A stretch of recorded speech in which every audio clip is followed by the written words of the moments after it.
It's roughly 170,000 years ago. You wake up on the African savanna.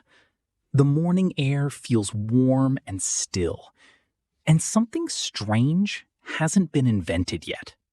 You stretch and look around. Tall grass moves gently in the wind. Animals graze in the distance.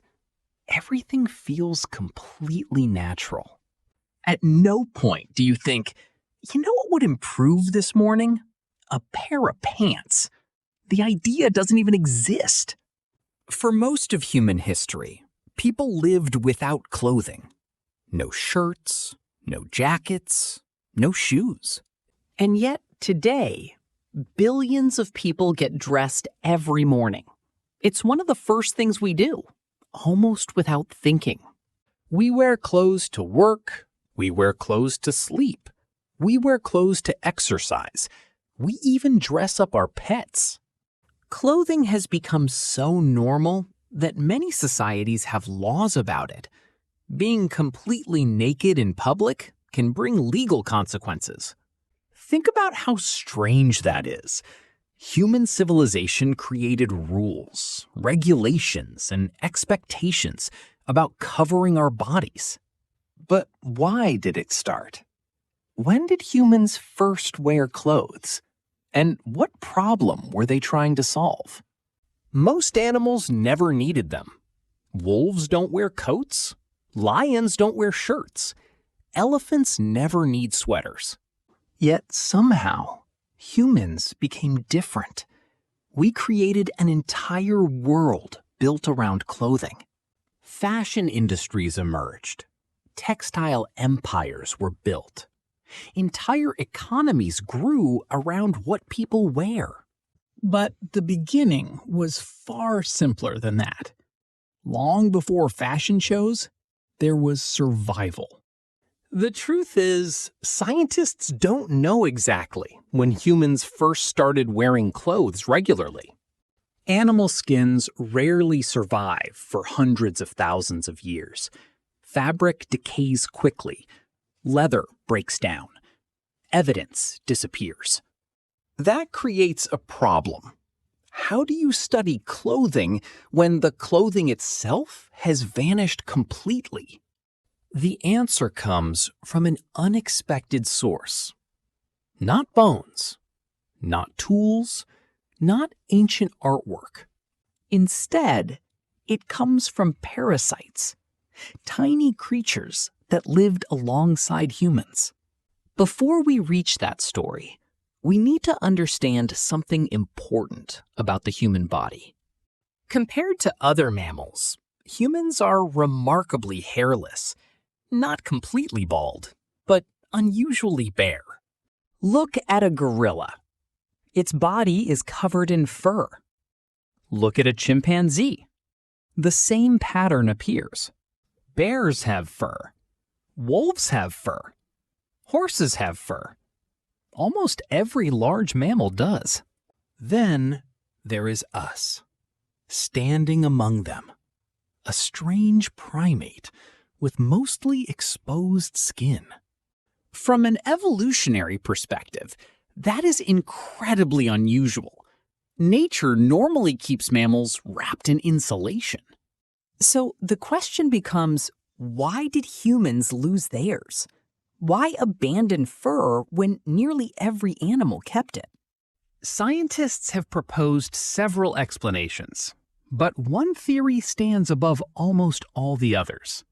It begins millions of years ago, when our ancestors gradually left dense forests behind and entered open grasslands.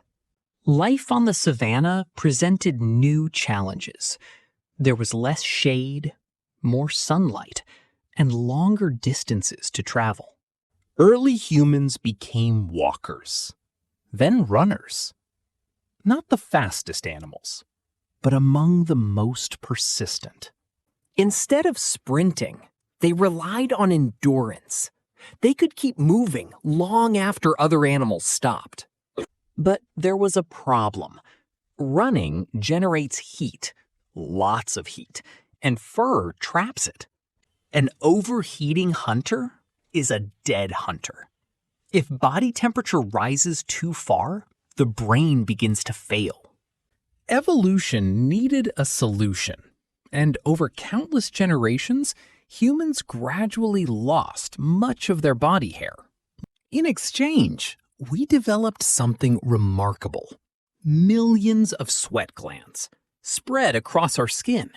Humans became masters of evaporative cooling.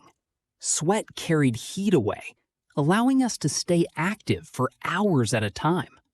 Today, the average human has between 2 and 4 million sweat glands. That makes us one of the greatest endurance species ever produced by natural selection. In hot climates, this adaptation was extraordinary. It gave our ancestors a powerful survival advantage across the African landscape. But every adaptation creates a new problem, and losing fur was no exception. Because what helps you in extreme heat can become dangerous in extreme cold. A hairless body loses warmth quickly, especially during cold nights, strong winds, and seasonal climate shifts. At some point, humans needed protection, not from predators, not from rivals, but from the environment itself. The traditional explanation seems straightforward. People got cold, they wrapped themselves in animal skins. Simple, logical, and probably true, at least partially. But then, researchers discovered something unexpected, a clue hidden inside the human evolutionary timeline. Modern humans began leaving Africa in large numbers around 70,000 years ago, perhaps a little earlier. Many of those migrations led into colder regions, places where clothing would become essential. Yet evidence suggests humans may have started wearing clothes long before those journeys. Possibly 100,000, possibly 170,000 years ago, maybe even earlier. Which creates a mystery. If clothing existed before humans entered cold environments, then why did it begin? To solve this mystery, scientists turned to one of humanity's oldest and least welcome companions: lice. Tiny parasites that have lived alongside humans for thousands of generations. At first glance, they seem completely irrelevant. But sometimes, the smallest clues matter most. Researchers studying human lice made an important discovery. Not all lice are exactly the same. Humans host 2 major varieties: head lice and body lice. Head lice live among the hair on our heads. They spend their entire lives close to the scalp. Body lice are different. They prefer fabric. They hide in seams, folds, and fibers. And that detail changes everything, because body lice need clothing to survive. Without fabric, body lice cannot thrive. Their entire lifestyle depends on human garments. That means body lice could not exist before humans started wearing clothes on a regular basis. Scientists compared the DNA of both species, looking for the moment their histories separated. The results were astonishing. The two groups diverged tens of thousands of years ago in deep prehistory. According to genetic estimates, the split happened somewhere between 83,000 and 170,000 years ago. In other words, the parasites may preserve the earliest evidence of human clothing. Think about that. A tiny insect accidentally recorded history before humans did. The lice were there. They adapted. They evolved and left clues behind.